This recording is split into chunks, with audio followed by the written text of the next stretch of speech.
Hey everybody, I mentioned that I would give an update on the Utah Kids Coat Drive for the second year today.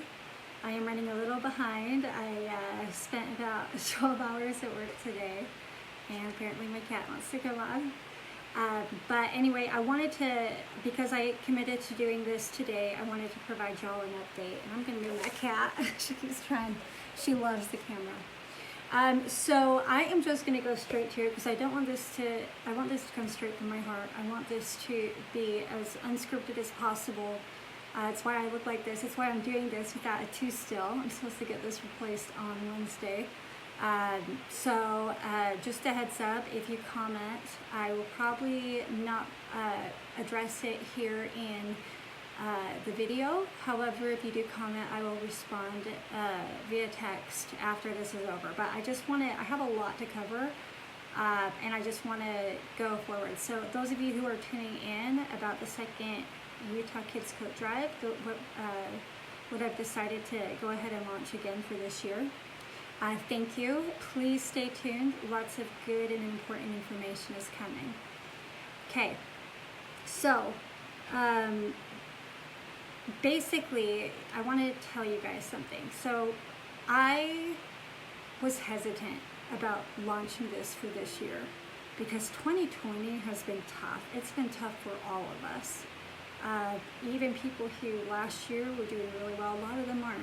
A lot of us aren't. Some of us are lucky that we've been able to hold jobs during this year. But other areas of our lives may seem like they're falling apart. And I say seem like they're falling apart because I actually believe that a lot of the catastrophe is making way for something better, a better life for all of us. But anyway, because of how 2020 has gone, I really was hesitant to do this. But I remember all of the messages I received last year and the huge amount of need that there is in our community to help these kids, and I need your help to do it. To the point where I know it's going to be harder this year to fundraise, to get donations. There's going to be more kids to help this year than last, I can guarantee it. I haven't even put feelers out yet because last year I did it twice, and within 2 hours I had 400 families to help. So I am actually doing things slightly different this year where I am coming to you guys first because I already know the need is there. We have that from last year, we have that experience, so we already know that. Since we already know the need is there, I think it's best to start a little earlier this year. Last year I started in mid-October. I want to get a heads up on this because before we know it, cold is coming. And a lot of these kids, they're not in school, or some of them are in school part-time, but I work with a lot of people at my work who their kids are homeschooling, and that's great for parents who are able to be there, but I know a lot of kids are really struggling with that. If they have a need that maybe their parents aren't addressing, they are not able to get that met as easily this year. So I already know there's kids who are going to be struggling. I already know that people who've lost jobs, they're going to need help for their kids. Add in the ridiculous amount of cost for anything that is like rent. Rent hasn't gone down. I don't know if you guys have noticed that. So a lot of people are dealing with a $1,200 stimulus check from back in March or April that they got to get them through the last 6 months, which is ridiculous. Rent hasn't gone down. A lot of these people have lost their jobs. A lot of them need our help. Most importantly though, they need our help for these kids, for their kids. And for our kids, because they are our kids, because they are our community. If we don't turn our back on people in need in our community, and I'm asking you guys, I cannot do this alone. There is no way. I need your help. So there's a few ways that I'm going to need your help. The biggest ways I'm going to need your help, since we are going from without the needs first, I'm probably going to put a feeler out in about a week or two. I'm sure I will just get flooded with responses like I did both times that I did this last year. But I want to tell you the ways I need help. I need volunteers to pick up donations, to find donations, and to deliver coats, because the way that we do it is we don't just like hold a coat drive we actually deliver these to families. I think that's even more important now due to the coronavirus, that we actually deliver these coats directly to these kids to make sure that they get them. So I am absolutely keeping that part of our plan because it's an important part of our plan, even more so now. Okay, so first thing I need is volunteers. Second thing I need is coats. Luckily, since we're starting this a little earlier, we can take advantage of this even more so than we did last year. So a lot of us, I started this in mid-October, and by then most of us had already unpacked fall and winter clothes for our kids. This year, most of us are just getting around to it. Monday is the first day of fall, and so there's a lot of opportunity to go through, and if your kids have outgrown a coat, please do not give it to a for-profit place. Don't get me wrong, I love thrift stores. I actually only shop thrift. I don't have any new clothes. I either make them or I buy them secondhand. I love thrift. I'm not knocking them. But here's the thing, is that when you give them to a thrift store, they do make money off of them because they're getting something for free and they're selling it for a profit. So even like DI, Goodwill, Savers, all places I love and shop frequently, that they're great, but there's an even bigger need here. And that need is directly to these kids, where if you donate them to the Utah Kids Coat Drive, these coats go directly to the kids. We don't make any profit on them. And it's a really good feel-good way. It's a good energy exchange, basically. Get these kids coats, okay? So as you're going through, you get your kids' old winter coat from last year. It's too small now. Please put it aside. We will come and pick up, okay? I will absolutely come and pick up, or I will send somebody that is a volunteer to come and pick up those coats, okay? So please, please, please. So that's the second way. So first way, volunteer. We're going to need lots of volunteers. And not just things like with delivery, but things like processes. You know, last year when I did this, I didn't have a full-time job. This year I have a full-time job, on top of still being a mom and doing all the other things that, like cleaning. I was thinking about hobbies I have, and I was thinking, what hobbies? I clean when I don't work, but I'm going to need more help with like processing. So I still am planning on doing all the buying, just because I like to save receipts in case anybody wants to look at them, make sure that we're using funds correctly, at least until we have something organized, maybe in another year or so, into a nonprofit. I will probably still be doing all the buying, but I'm going to need help with sorting and processing. So that's another way you can volunteer in addition to delivery. And we're also open up to more ideas too. Okay? So second way is by donating your kids' coats that they have outgrown. If they are in good condition, we will absolutely take any used coats. We'll also take new coats, but any coats that you have. Third way is by donating funds. So I kind of mentioned on this briefly. Last year, because there were so many, I think there were about 72 donors in total financially, and we were able to raise $5,252.20 within 40 days and get coats delivered within 40 days. That's phenomenal, and that has nothing to do with me. That has everything to do with how y'all opened your hearts and your minds, and you decided to step in for these kids. And I need you to do that again. I know things are tighter. Things like you know, how many of you go to McDonald's in the morning and buy a cup of coffee for $3? Or, I mean, heck, all the bars are closed, right? Like, here's an opportunity, $10 shot that you would have sent to somebody else to try to get their attention, like, and where they would have just rejected you anyway. Well, guess what? You're not going to bars anymore.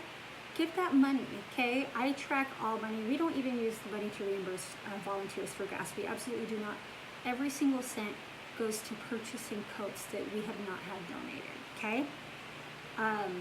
So those are 3 ways right off the bat. So anyway, I mentioned at the beginning of this video that I spent about 12 hours at work today, and I don't know why I do this to myself. It's kind of ridiculous, but my daughter's with her dad tonight, and I don't know, I like to work. I don't think I would run projects like this if I didn't, but I do like to work, I like to be productive, and I just ended up, time got away from me. But I was exhausted by the time I got home about an hour ago. First thing that happens as I drive in is open my garage, open the doors, apologize to the dogs for being gone so long. And I have this one dog who's got crazy anxiety. She's kind of nuts. Her name's Sammy. But she just bolts right out without a leash, without anything. Of course, at the exact same time, there is this couple who is walking their two gigantic, like, golden retrievers or something. I mean, they were two big dogs. And of course, golden retrievers are super friendly, but my dog is not friendly, unfortunately, at least not initially. And so she is just going after these golden retrievers. And I have actually had people, this has happened a couple times in the past, where she'll get out because she'll hear a dog or something. And the people would be like, what's wrong with you? What's wrong with your dog? Like, get your dog back. Like, they get really upset. And here I am exhausted after a 12-hour day. I'm totally expecting and anticipating this kind of a response from this couple. And the man who's walking the dog, he just laughs. And I say, I am so sorry. She just got out. I had no idea she was going to bolt like that. Is your dog okay? He's like, yeah. He's like, absolutely. He's like, and he said something to me that for some reason tonight, it just really stuck. This man, who my dog almost attacked, this man just pauses, smiles, and says, how can I help you?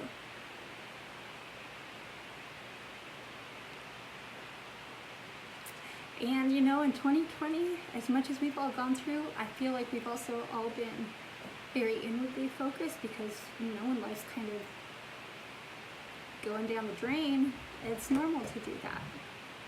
But it's, how can I help you is not something I've heard a lot this past year. And it meant a lot to me. I mean, he didn't owe me anything.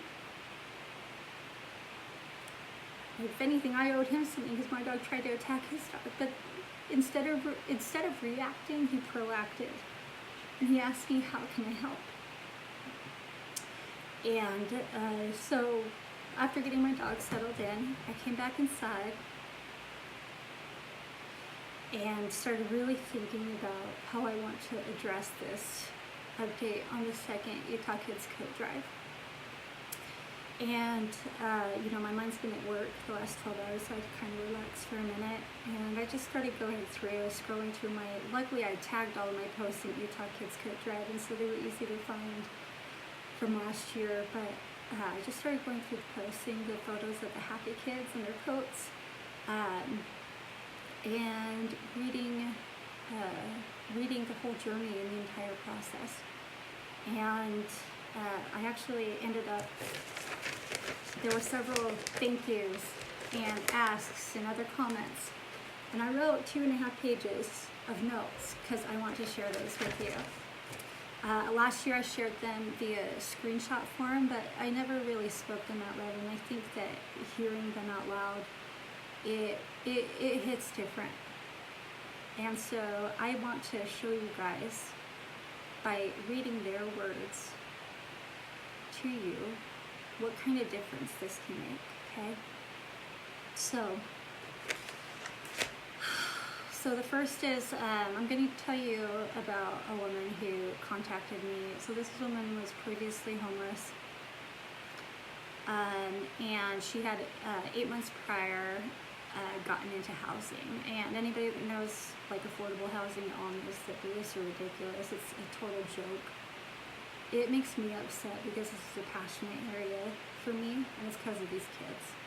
But affordable housing is a joke. Even for people say, well, you can't get on like Section 8. Like, do people not realize that list is like a year long, and even still there's like income requirements and things like that. Anyway, this woman contacted me after I put one of these feelers out, and she wrote to me, I am a single mom.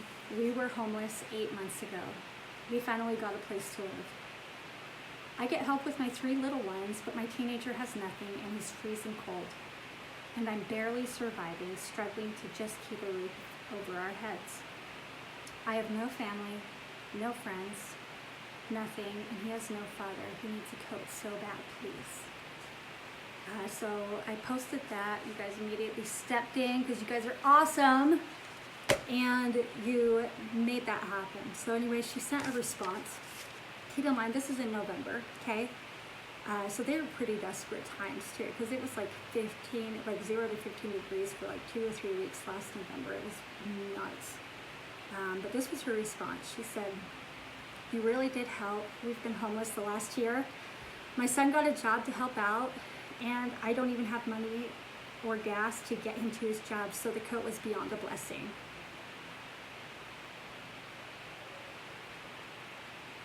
I work full-time and raise all 4 of my children completely alone.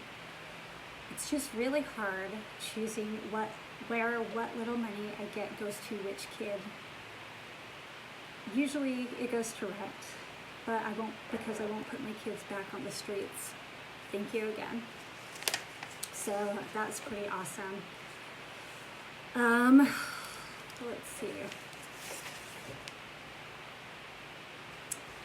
So I'm gonna totally not do this one justice, but part of our coat drive last year is we helped out some Title I schools, and one of those was Lincoln Elementary. And Milton Collins is the principal there, and I had the opportunity to meet with him in person, talk to him, and interview him a little bit. And I posted this video clip, and he's much more dynamic of a speaker than I am. I'm gonna totally slaughter his words, but if you have a chance, go to #UtahKidsCoatDrive and look for the guy in the tie and the button-up shirt. He's in the principal's office. That's him, and listen to it because his words really resonated with me. So he was talking about the kids. I just asked him like, what's typical home life like, or something along those lines, and he said those kids are going through some things that they have absolutely no control over.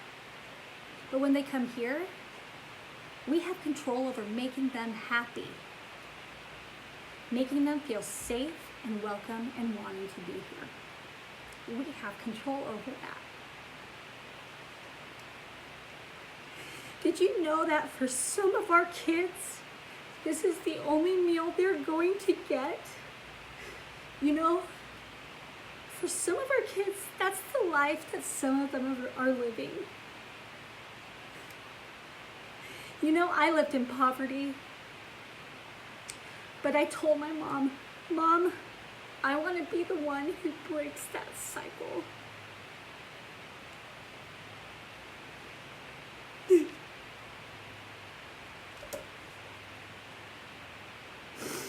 This was last year, when every kid was in school who was going to be in school, right? How many kids don't feel safe? Don't have the necessities they need, don't have that one meal because they can't even get to school right now, much less coats. But you know what? Coats is where we're focusing, and coats is one way that we can band together and help them. Because school can't step in like they did last year. So we, as a community, we have to step in and help these kids. It's our duty. We all need to be Principal Collins right now for these kids because they need us. They need us more than ever. So whatever is going on in our own lives, we have to put that aside right now. We need to focus, get our focus, turn it away from inward and focus outward because these kids need us too. Ugh. All right. Gosh, sorry. So, next story. One woman reached out to me. She didn't have any kids of her own, but she's a teacher's aide at an elementary school. So this was actually before I turned the project to focus on Title I. So this was when we were still helping out families. But she actually reached out for 2 kids at her school. This was like, again, middle of November, who kept showing up without coats. The school didn't have any coats for them left. But anyway, she asked for 2 coats. We got them to her. And this was her feedback. So again, this is the teacher's aide observing. These kids don't know it came from her. Okay, but this is the feedback that she gave to me. She said, I just wanted to give you some feedback and something you can share with your delivery driver. Those 2 little kids today, when they found those coats in their locker, both cried.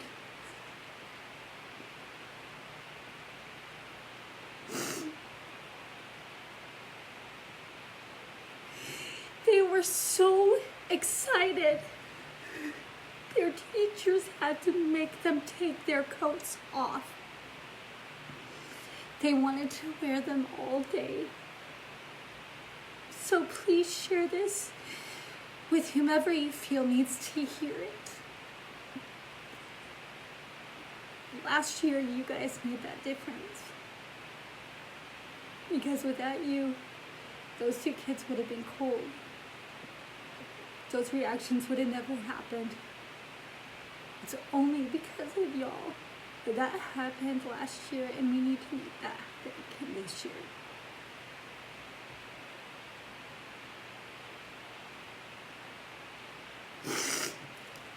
Oh, gosh, this is harder than I thought it would be.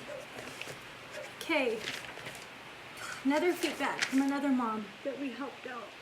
I don't remember the specifics about this mother, but this was one of, she sent the text. Again, this is searchable if you do Utah Kids Coat Drive. So this was after coats were delivered to her. She said, after I just closed the door, I just bawled. When it started to get cold, I didn't know how I was going to make sure all my babies were going to stay warm. I cannot thank you enough for doing this for my family. You have helped this mama more than words. As I am writing, these tears are in my eyes. I didn't want to cry in front of the nice lady that dropped off the jackets. Thank you. You are truly an angel on earth for doing this. I have never had to be on the receiving end before, and I am speechless. Thank you so much. Your generosity from you and others is completely amazing. I cannot say thank you enough. My twins woke up this morning and you would have thought it was Christmas morning. Y'all did that last year. You did that. All I am is a mediator. I am a connector between people who have and people who need. That is my only role with this, is to connect the 2 of you in a way that feels safe for both of you. And that's all I want to do. I know that this year, the people who need and the people who have, it's going to be a lot less balanced than it was last year. So those of you who have, I really need you to step up. Because there's a lot of these kids that have a lot of need. And this is one way that we can help them. This is one way we can help them feel loved, how we can help them feel safe, and how to teach them, leading by example, what adults do in our community. We need to lead for our children, both our own and those in the community who need us. We need to lead for them and show them what responsible adults in our community, which all of us are or can be, what we do, how we show up for them. It matters. Ugh. Sorry. I'm gonna share another story. So last year when I was buying coats, again, this was like November, I went to a Goodwill to purchase some. And I had quite a few. I think I had like 20 that round or something. And considering it was November, they were pretty difficult to find then. But I found like 20 at that Goodwill. So the woman who is the cashier for me, when she was checking me out, she said, "Who are all these coats for?" And so I told her about the Utah Kids Coat Drive, what we were doing, how many people we had already helped, who we hoped to help, and how excited we were doing, how so many of us in the community well over 100, either through financial means or donating coats or volunteering, had helped this project in such a short amount of time. I was so excited telling her all this, and it was really weird to me that she got really quiet. Like, she had been super chatty before, and then she got really quiet with me, and I just kind of paused, thinking, like, did I offend her? But I was like going through in my mind, like, how could I have possibly offended her? And it was like quiet for what felt like another minute for me, but it was probably like 15 seconds or something. So she just gets really quiet, and then she looks down, gets quiet, and she looks up at me, and she's got tears in her eyes.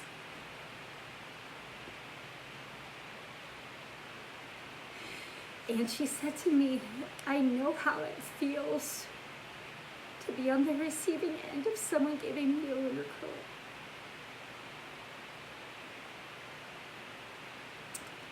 This one was probably 40. She remembered it decades later. Your kindness this year, today, with answering honestly how you can help, and not only answering it, but following through with it. These kids will never forget what you do for them. I can promise you. Please help.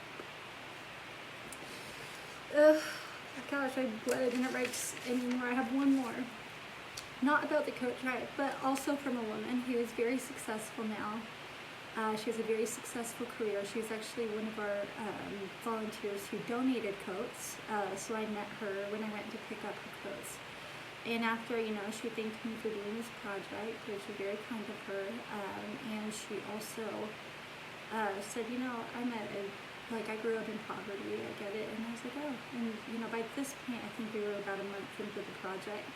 And I said, would you mind, anonymously sharing your story that I could share? And she's like, yeah, as long as it's anonymous, sure. She's like, what aspect of the story do you want me to tell? And I said, I would actually really like to know, since you're an adult now, you have adult vocabulary. Since you said that you grew up in poverty, what was it like? Can you give me that experience growing up in poverty as a kid? And she said, yeah. So it took her a week to get back to me, but I'm really glad she did, because I didn't grow up in poverty. I don't have that frame of reference. And I'm grateful for that frame of reference, because it reminds me to stay humble, to help out, because this could be anybody. And I think 2020 has taught us that it absolutely can be anybody. My daughter, I went through a period where I lost everything. And my daughter very easily could say that she was a child of poverty for a couple of years. That was me.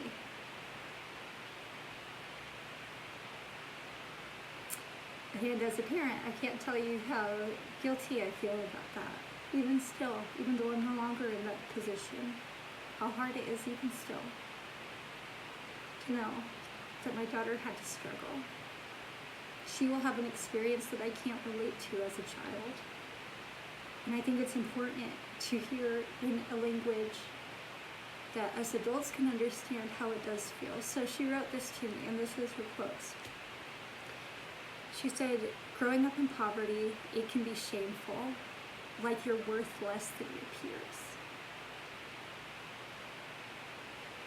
Worrisome, when your parents relay money problems to you.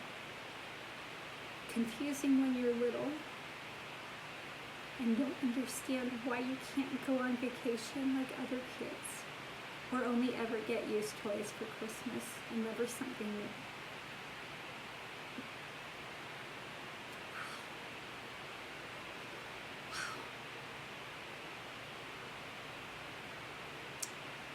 So that kind of sums up my night, but my whole point is this is why we are doing a second year in an unusually hard year. We're doing it anyway, because I could choose fear and think nobody will want to donate this year, nobody will volunteer. Everybody is so stuck in their own crap that they can't even see outside themselves. But I'm choosing to have faith and hope, because I believe the people in Utah and outside of Utah, many outside of Utah helped our Utah kids last year. I believe that we are good to the core.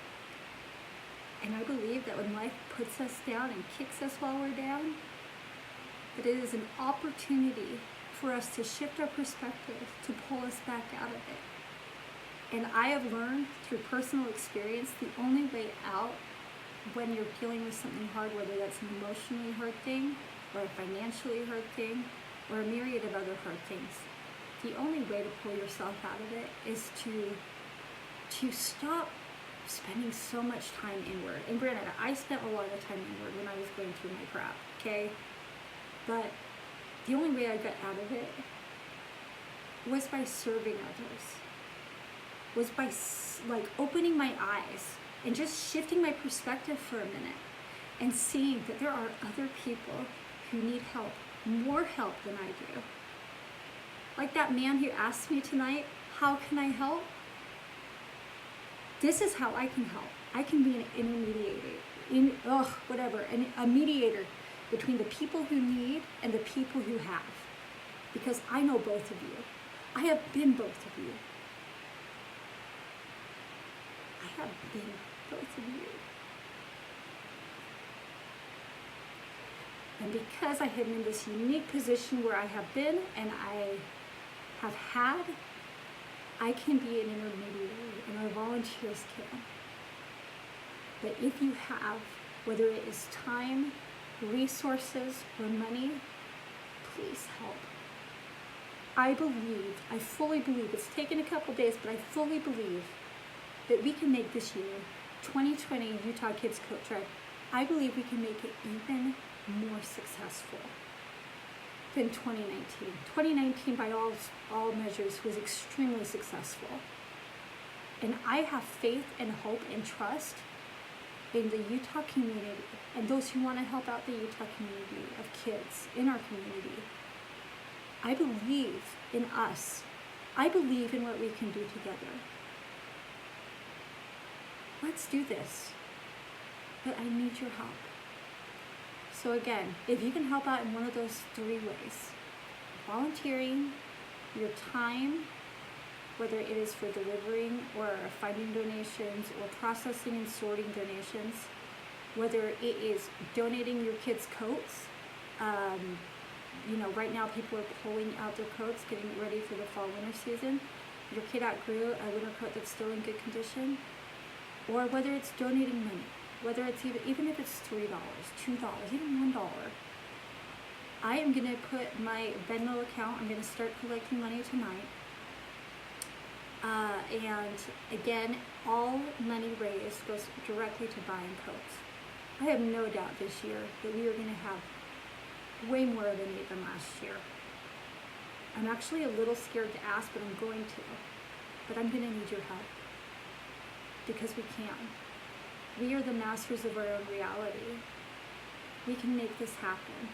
We just have to work together. I believe that we can. Thanks for watching. If you watched this entire thing, I appreciate you guys. I appreciate your friendship. I appreciate the many ways that y'all have helped me out and been a part of my journey. Even if we're just social media friends. You guys matter more than you think you do. Let's build on that momentum and matter for these kids too. Thanks.